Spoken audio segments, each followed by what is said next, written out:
Simple గా prepare చేయొచ్చండి, చాలా ఇన్స్టెంట్ గా అయిపోతుంది.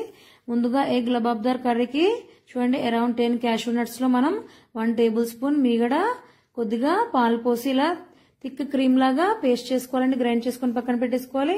చూడండి మనకి క్రీమ్ ప్రిపేర్ అయిపోయింది. చూడండి ఆలోపు మనం 2 టొమాటోస్ ఇలా బాయిల్ చేసుకున్నాం కదా, ఆ 2 బాయిల్డ్ టొమాటోస్ కూడా ఇలా పీల్ తీసేసి టొమాటో ప్యూరీ లాగా పేస్ట్ చేసుకుని అది కూడా పక్కన పెట్టేసుకోవాలండి. చూడండి మనకి క్రీమ్ ప్లస్ ప్యూరీ ప్రిపేర్ అయిపోయాయి కదా. ఇప్పుడు మనం నెక్స్ట్ ప్రాసెస్ లోకి ఎంటర్ అయిపోదామా. స్టవ్ మీద ప్యాన్ పెట్టేసి ప్యాన్ హీట్ అయ్యాక అందులో అరౌండ్ 1.5 టేబుల్ స్పూన్ ఆయిల్ పోయాలండి. ఆయిల్ హీట్ అయ్యాక 1 మీడియం సైజు చాప్డ్ ఆనియన్స్ వేసి ఇలా ఫ్రై చేసుకోవాలి. ఆనియన్స్ ఇలా ట్రాన్స్పరెంట్ గా అయ్యాక అందులో మనం around 1 teaspoon ginger garlic paste వేయాలండి. ఇలా జింజర్ గార్లిక్ పేస్ట్ వేసాక ఒకసారి ఫ్రై చేయాలి.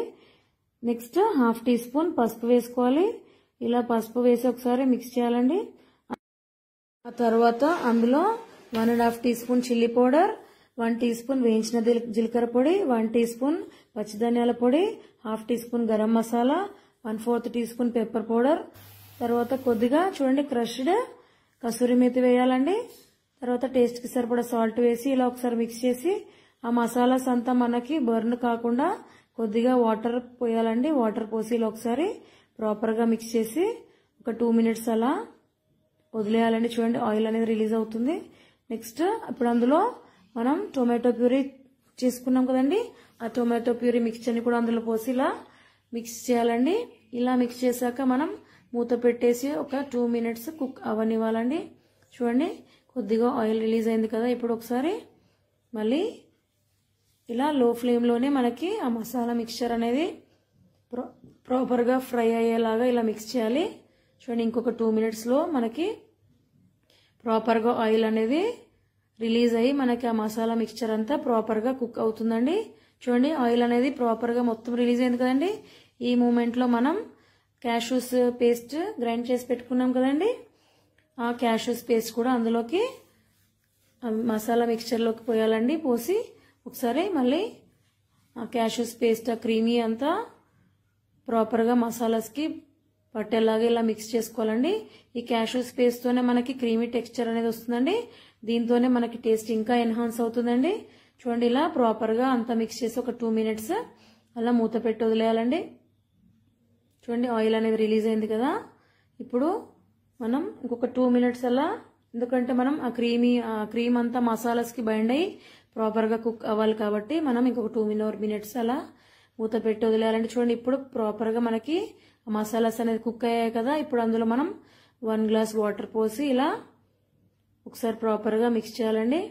ఇలా మొత్తం మిక్స్ చేశాక మనం చూడండి ఎన్ని ఎగ్స్ అయితే కావాలనుకుంటున్నామో అన్ని ఎగ్స్ మనం ఇప్పుడు అందులోకి ఇలా బ్రేక్ చేసి వేయాలండి. మనం కొట్టిపోయకుండా ఇలా అలాగే ఇలా బ్రేక్ చేసి 5 ఎగ్స్ పోసానండి. చూడండి ఇలా పోక్ చేయాలండి స్పూన్ తోని, ఇలా మధ్యలో పోక్ చేసి మనం అందులో చూడండి కొద్దిగా సాల్ట్ అండ్ కొద్దిగా పెప్పర్ పౌడర్ స్ప్రింకిల్ చేయాలండి. ఇలా salt and pepper powder sprinkle చేయడం వల్ల మనకి ఎగ్ లోపలికి కూడా మనకి ఆ మసాలా పెప్పర్ అండ్ సాల్ట్ అనేది ఎగ్ లోపలికి కూడా వెళ్ళి మనకు ఆ ఎగ్ టేస్ట్ అనేది ఇంకా చాలా బాగుంటుందండి. చూడండి ఇలా మొత్తం పెప్పర్ అండ్ సాల్ట్ ఇలా స్ప్రింకిల్ చేశాక కొద్దిగా మనం చాప్డ్ కొరియాండర్ అండి కొత్తిమీర వేసుకోవాలండి. ఇలా కొత్తిమీర కూడా వేసాక మనం ఏమీ ఇలా డిస్టర్బ్ చేయకుండా అలా మూత పెట్టి లో ఫ్లేమ్ లోనే ఒక అరౌండ్ 8 మినిట్స్ అలాగే వదిలేయాలండి. చూడండి ఓకే, ఇంకొక 3 more మినిట్స్ అలాగే మనం మూత పెడదామండి. ఆ లోపు మనకి ఆ ఎగ్ అనేది సాలిడిఫై అవుతుంది. చూడండి ఇప్పుడు మనకి ఎగ్ అనేది చక్కగా సాలిడిఫై అయింది కదండి. ఇప్పుడు మనం నెమ్మదిగా వాటిని ఇలా అడుగంటకుండా ఒకసారి ఇలా కదిలించాలండి. చూడండి ఏ ఎగ్కి ఆ ఎగ్ మన ఎగ్ వైట్ ఆ ఎల్లో అనేది మొత్తం ఇలా ప్రాపర్ గా మనకి సాలిడిఫై అయింది కదండి. ఇలా ఒకసారి జాగ్రత్తగా మిక్స్ చేసి ఇంకొక 2 more మినిట్స్ అలాగే మనం మూత పెట్టి వదిలేయాలండి. చూడండి మనకి జస్ట్ 1.5 టేబుల్ స్పూన్ తోని ఎంతో creamy yummy instant egg lababdar curry అయితే ప్రిపేర్ అయిపోయిందండి. ఈ కర్రీ అయితే చాలా టేస్టీగా ఉంటుందండి. మీరు ఒక్కసారి ప్రిపేర్ చేశారంటే ఇంట్లో వాళ్ళు దీన్ని మళ్ళీ మళ్ళీ చేసి పెట్టమని అడుగుతారండి. అంతా క్రీమీగా యమ్మీగా ఉంటుందండి. చూడండి మనం జస్ట్ యూజ్ చేసిన 2 టొమాటోస్ 1 ఆనియన్ తోనే మనకి ఎంత ఎక్కువగా గ్రేవీ వచ్చిందో చూడండి. ఈ కర్రీ అయితే మనకి 5 మెంబర్స్ వరకు 5 to 6 మెంబర్స్ వరకు సరిపోతుందండి. చూడండి ఎంతో యమ్మీ ఎగ్ లబాబ్దార్ కర్రీ మీకు నచ్చింది అనుకుంటాను. సో ఈ రెసిపీ మీకు నచ్చితే డెఫినెట్ గా లైక్ చేయండి. నా ఛానల్ ఎవరైతే సబ్స్క్రైబ్ చేయలేదో వెంటనే సబ్స్క్రైబ్ చేయండి. Keep watching for more recipes. Thank you.